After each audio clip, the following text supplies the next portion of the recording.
Wise men say only fools rush in, but I can't help falling in love with you. Oh, shall I stay? Would it be a sin? Oh, if I can't help falling in love.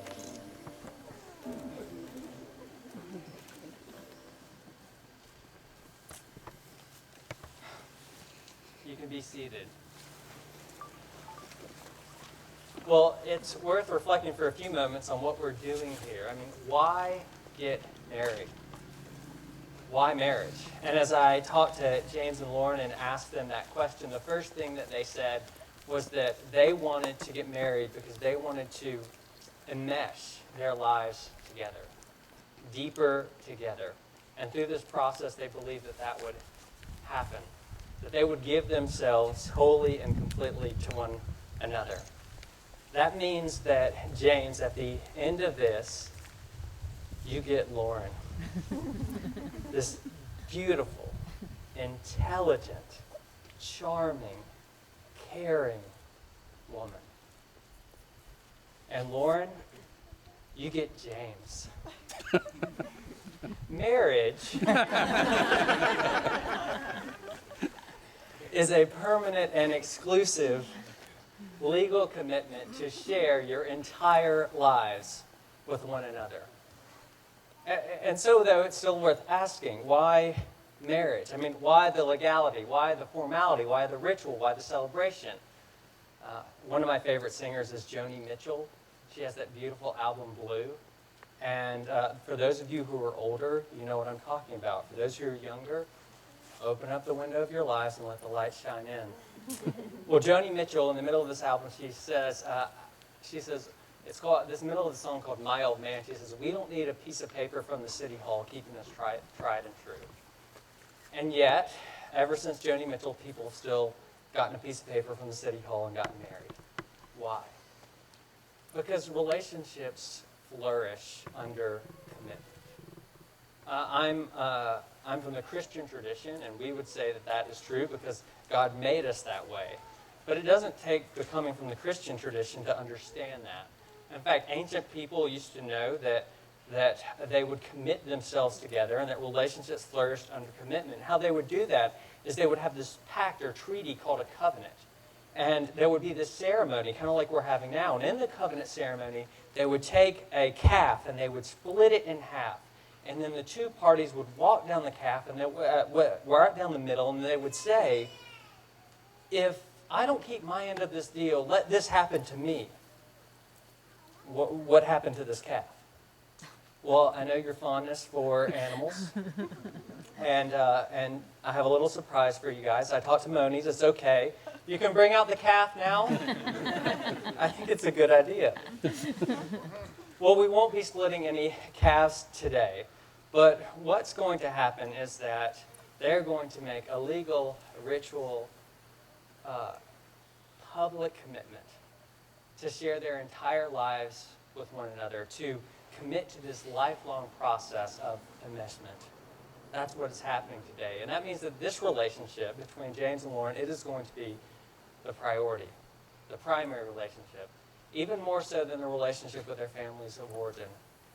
And so let me ask, in light of that, who gives this woman to be married to this man?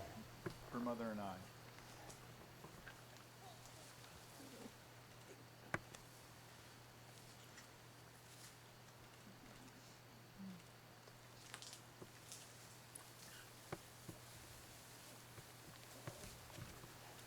Well, F. Scott Fitzgerald said that part of the beauty of all literature is that you discover that your longings are universal longings. You know, art has the ability to do that, does it? To take us into deeper realities of life and connect us with other people in a way much deeper than we can just with words expressed through what we can say. Vincent van Gogh said there's nothing more truly artistic than to love people. As some of you may know, James loves literature. It's one of the things in which has moved him and connected him to other people.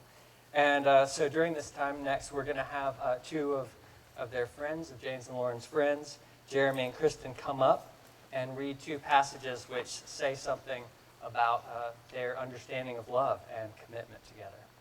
So you guys can come up.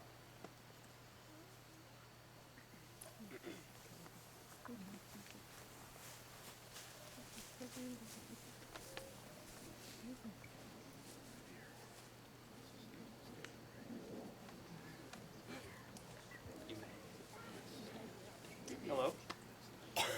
A reading from James's favorite book, Stoner, by John Williams. In his 34th year, William Stoner learned what others much younger had learned before him, that the person one loves at first is not the person one loves at last, and that love is not the end, but a process through which one person attempts to know another.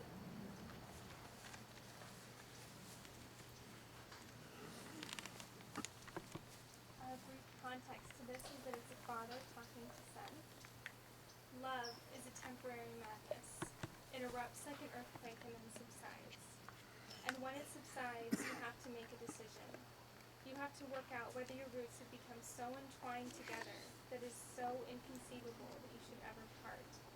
Because that is what love is. Love is not breathlessness. It is not excitement.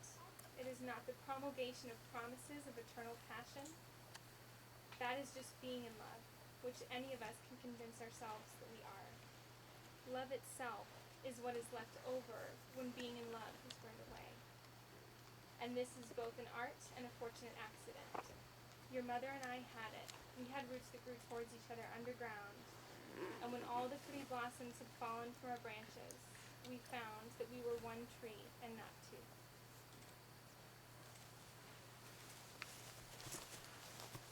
Well, I must admit that that is a first for me. Jesus, if I planned a wedding, I've seen readings refer to him. I've seen readings refer to Paul, maybe Moses out there, but Stoner, that's a new one for me. I get to talk to you guys now before you take your vows, and it's my great privilege to be able to do that. I'm going to let other people listen in if they want, but I'm going to be talking to you. I said earlier that marriage is a permanent and exclusive legal commitment to share your entire life with someone else. And that means the basis of love is not feelings, but a commitment, a decision. That's what I loved about that second reading from Captain Corneli's Mandolin. That he's talking to his child, the father, and he's contrasting these two types of love, what he would call being in love, romantic love, with real love. And he says, love is a decision. Love itself is what is left over when being in love has burned away. And that's pretty countercultural because most of the movies tell us that love is candlelit dinners and love is catching a cab in the rain. But really, I think, in marriage, where the real love is love is when you burn the chicken and when you hit the cab in the rain.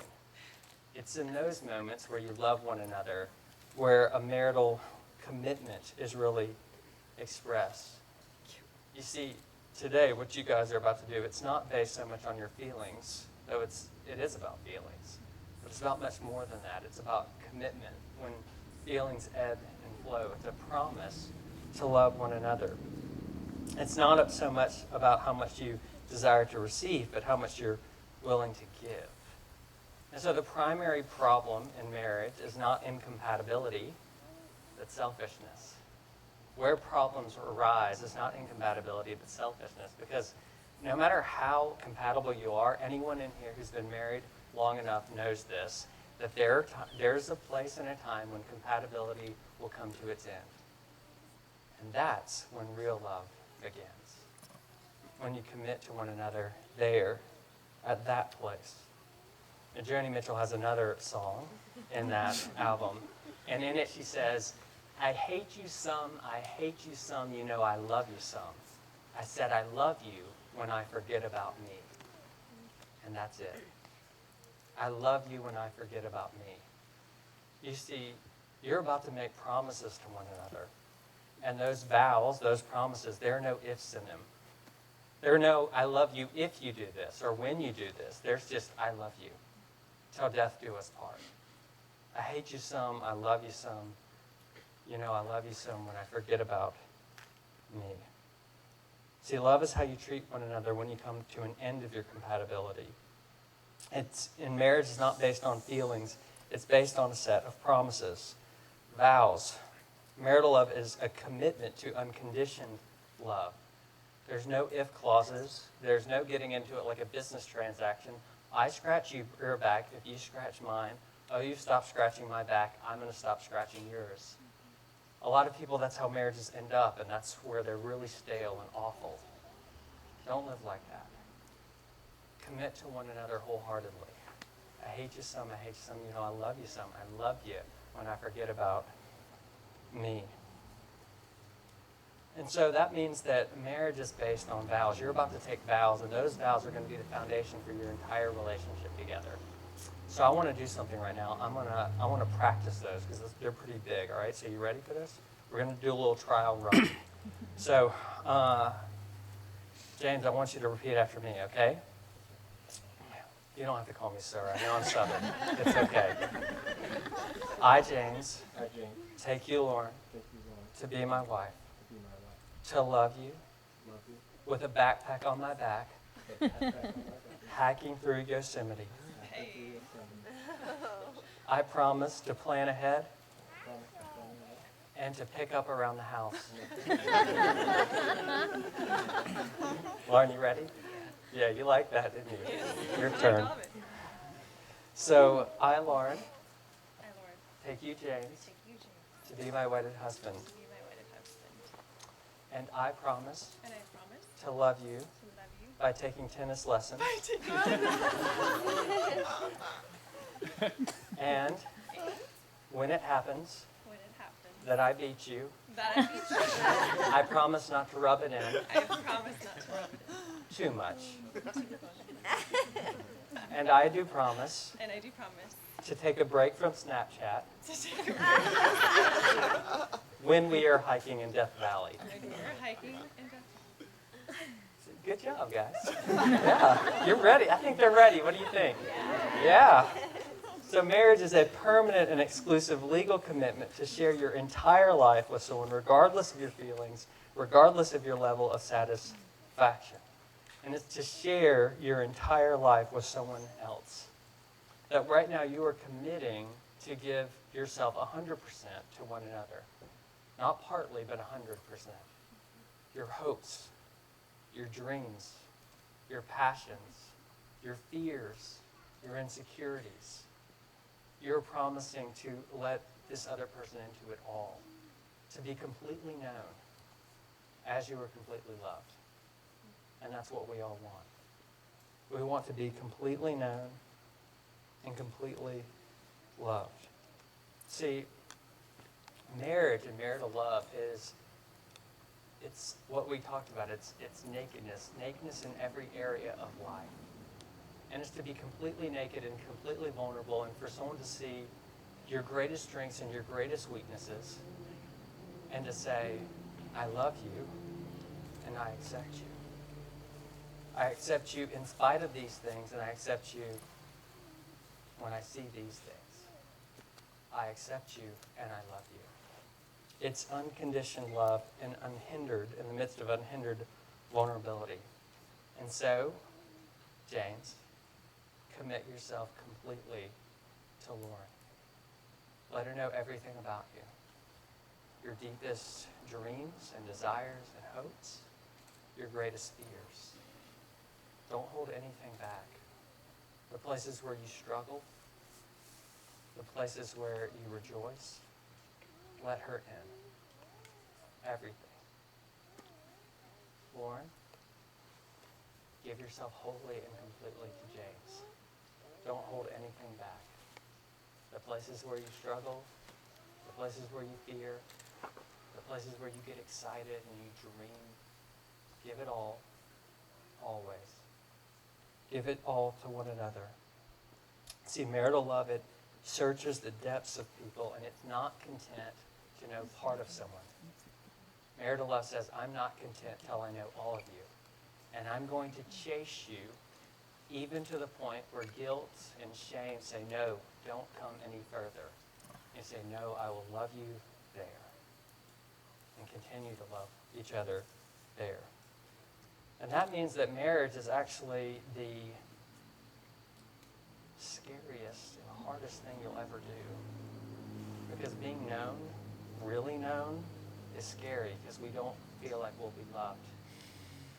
But when you're known in the midst of unconditional love, when someone knows everything about you and says, I love you and I accept you anyway,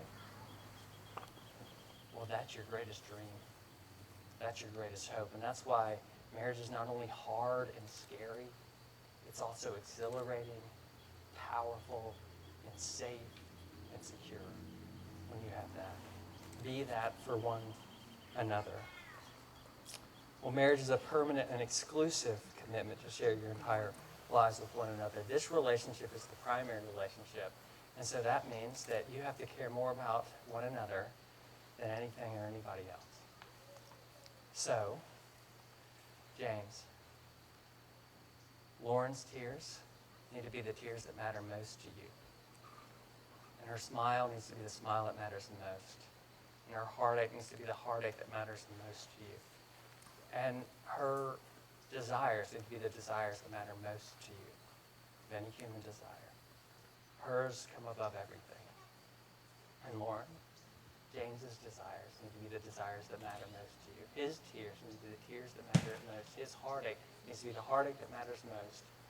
And his joy and his advice need to be the joy and advice that matter most. His desires, everything. This is primary, and it's beautiful. Well, I think you're ready. I think you're ready. So, let me ask you, having heard these things, James, will you have this woman to be your wife, to live together in marriage? Will you love her, comfort her, honor her, and keep her in sickness and in health, so long as you both shall live? I sure do. And Lauren, I feel like expletive. I've never heard sure put in there. That was good. Well done. Lauren, will you have this man to be your husband, to live together in marriage? Will you love him and comfort him, honor him, and keep him in sickness and in health, as long as you both shall live? I do. Well, now it's time to take your vows. James, repeat after me. I, James Hannah, sorry, take you, Lauren Elizabeth Baughman, to be my wedded wife, to have and to hold, from this day forward, for better, for worse, for richer, for poorer, in sickness and in health, to love and to cherish, until we are parted by death. All right, Lauren, get back to you. I, Lauren Elizabeth Baughman, Lauren Elizabeth Baughman, take you, take you, James Hannah, James Hannah, to be my wedded husband, to be my wedded husband, to have and to hold, to have and to hold, from this day forward, from this day forward, for better, for worse, for better, for worse, for richer, for for poorer, richer, for poorer, in sickness and in health, in sickness and in health, to love and to cherish, to love and to cherish, until we are parted by death. until we are parted by death. Well, in ancient times until today, what people have done is they have marked these rituals, these ceremonies that are so enmeshing with symbols. Sometimes that was done through a meal, for instance, that you would celebrate annually, and maybe you will eat your wedding cake in a year or so. I don't recommend it. Other ways that people do that is through, well, there was, things like circumcision in the Old Testament. We won't do that either. But today a lot of times people mark things by tattoos. So James, if you would roll up your sleeve. Oh wait, sorry, that was a different wedding. Most of the time we do that through rings. And rings are very important. You see, because when I don't ever fight with my wife ever, but if I were to fight with my wife, if we were ever to be in a disagreement or something, and sometimes you're like, this is really hard, and I don't know what I got into, and I look down, I feel this ring, and it reminds me of this day and the promises that I made, and that we are locked into this to love one another through this. And I know we're going to make it through because we've been bound together in covenant. That's what these rings are about. And so I hope that these rings are that for you. I'm going to invite James' brother and sister up to bring the rings.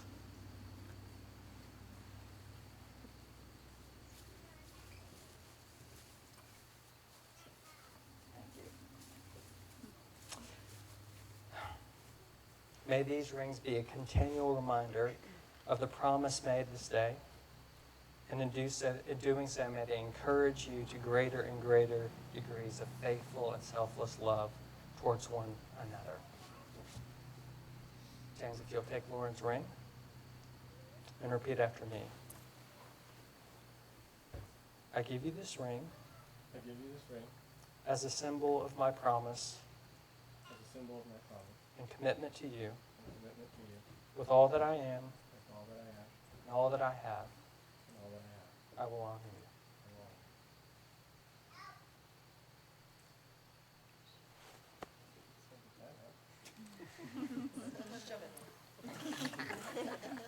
Does anyone have any lotion? We got it. It's all right. Lauren, you can take this ring and repeat after me. I get it. It's hard. Just tennis stroke. I give you this ring I give you this ring as a symbol of my promise as a symbol of my promise and commitment to you, commitment to you, and with all that I am and with all that I am and all that I have, and all that I have, I will honor you.